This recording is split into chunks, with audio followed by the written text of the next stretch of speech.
Magandang hapon, mga manubila, mga namumuhay sa karsada. Ito comment ko lang, suggest ko lang sa mga nasa gobyerno, lalo na sa ating Pangulo, para marinig niya. Mahal nating Pangulo yan, magaling niyan ang Pangulo natin. So, ang aking comment lang dyan, kung pagbabago sa EDSA ang ating kung babaguhin ninyo, useless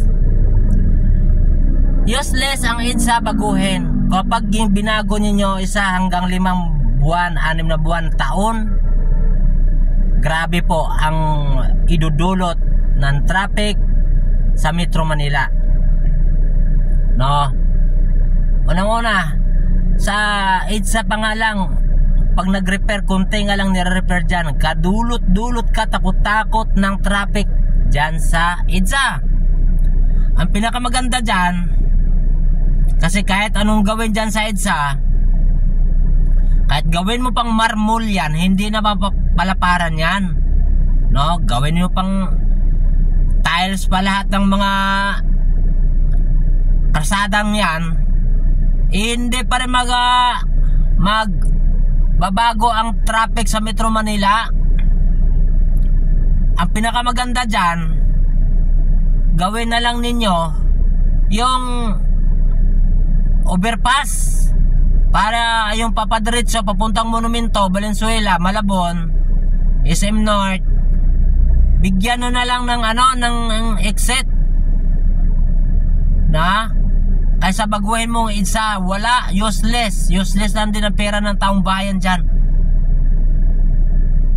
Tapos dapat itong gobyerno na ito mabilis magbili ng sasakyan kaysa mag-piece out ng sasakyan. Ang mga luma, dapat kung gaano kabilis bumili ng sasakyan, ganon din kabilis mag-piece out ng sasakyan na hindi na karapat-dapat. Sa highway, dapat 10 to 12 years na, wala na yan. 10, piece out na yan. Kahit anong gawin nyo, baguhin mo mga EDSA, lagyan mo ng tiles, walang pagbabago, kundi baguhin dito ang batas na mga tao, kahit mayaman ka man o hindi, may kakayang ka bumili ng sasakyan, bigyan sila ng maximum kung hanggang saan, kung ilang sasakyan lang pwede. Kaso lalo na dito sa mga car dealer na yan, kahit basta may pang down sila, kahit hindi karapat dapat, kahit walang parking, unang-una yung parking yan na, kapag pasikip sa karsada, yung parking dito, parking doon, kabilaan ang mga highway natin, pinapayagan ng mga car dealer para kumita. Unang-una, ito pag may disiplina lahat ng mga drivers at may-ari ng mga sasakyan, walang parking kung saan-saan. Nahirapan na nga MMDA mag-reker-reker wag payagan o wag bintahan yung taong walang parking. Katulad sa ibang bansa, ganyan dapat.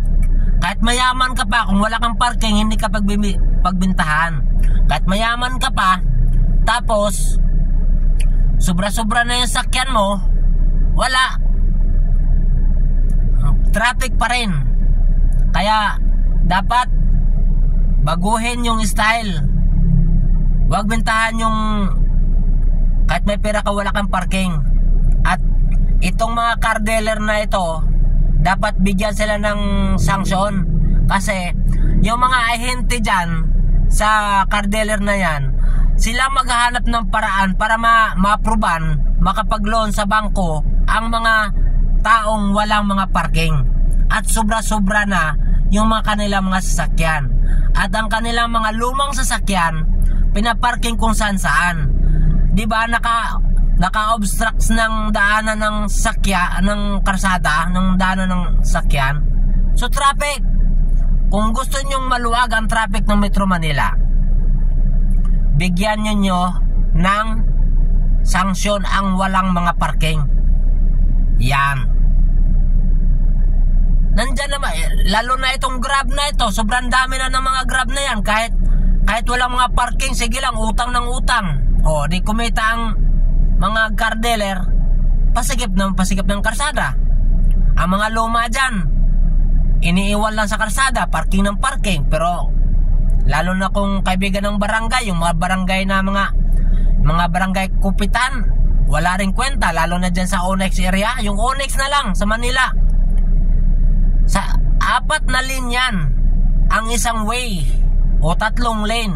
Pero ang isang lane, hirap na hirap kang dumaan dahil naka-parking, double parking.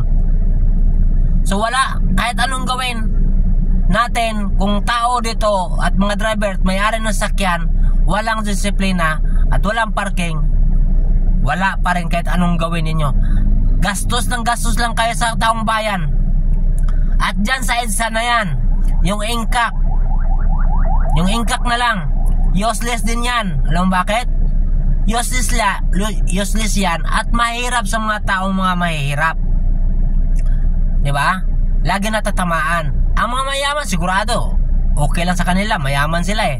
Paano yung mga taxi driver? Paano yung may pumara sa EDSA, hindi pwede sakay. Pag magbaba ka, kailangan sa gitna, huwag mapakan yung motorcycle lane. O, di wala ng safety.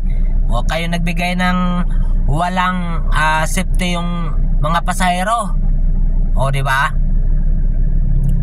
So, yan ang pag-isipan ninyo. Kahit anong baguhin ninyo ang EDSA, baguhin mo man ang EDSA, gawin mo marmol, hindi pa rin magbabago ang traffic sa EDSA.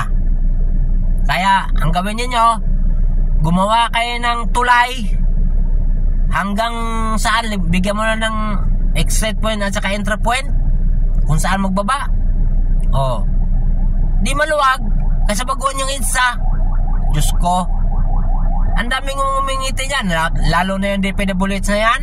Sigurado yan may mga, may mga kita yan, may mga corrupt dyan. O, huwag ganun. Mag-isip ng marami bago kayo gumawa ng Sos, Maria Josep. Lalo na yung nandyang ingkak na yung mga kamera pinatupad sa Metro Manila. Ginagatasan yung mga mahihirap, lalo ng mga taxi driver. Magkano lang inuwi yan, minsan wala. Magtubos pa ng 2,000 o di pagpatay sa mga tao yan. Asipin nga ninyo yan bago kayo magpatupad na isang batas basta-basta, lalo na yung MMDA, hindi pinag-isipan. MMDA na hindi man lang nagbigay ng dry run, dapat 1 buwan muna bago magpatupad, nahulihan. O, dapat ganon. Basta-basta mo lang patupad ng binalik yung ingkak na yan, yung camera na yan. O, nandyan. Siguro, mga private pa siguro may-ari ng mga camera na yan. Ginagadasan yung mga mahirap. Okay lang mga mayaman, maraming pera yan eh. At paano yung mga mahihirap na halos walang kinikita, 24 hours sa kalsada, walang may iwan sa pamilya, tapos mahuli pa. Hindi naman perfecto yung mga tao eh. Ayaw naman namin magkakamali, pero hindi mo masasabi ang panahon. Oo, isipin nyo nga na mabuti bago kayo kasi una, matatamaan dito ang taong bayan at mga commuters. Maraming salamat po. Sana po pag-isipan nyo mabuti ang EDSA. Kahit anong bago-bago nyo yan, kahit i-tiles mo, marmol mo yan, ganun pa rin ang traffic na mangyayari. Dahil ang sasakyan, mabilis bumili ng sasakyan, mahirap mag-peace out. Dapat kung gano'n kabilis magbili ng sasakyan, gano'n din kabilis mag-peace out ng sasakyan na hindi na pwedeng bumiyahe at lumabas sa kalsada. Bilhin ng gobyerno ang mga lumang sasakyan at hindi na marehistro. Tapos ipagiling na lang yan o gawing tansan ng mga Coca-Cola. Charot. Diba? Ganun lang kasimple. Hindi yung mga ganyan-ganyan. Gaya nga natin sa ibang bansa. Hindi pwedeng bumili ng sasakyan kapag walang parking. Kaya guys, bago ko tapusin ang aking video, paki-subscribe na lang po at paki-share para malaman at marinig ng mga taong bayan at sa ating gobyerno. Kahit anong baguhin ng EDSA, ganun pa rin ang mangyayari.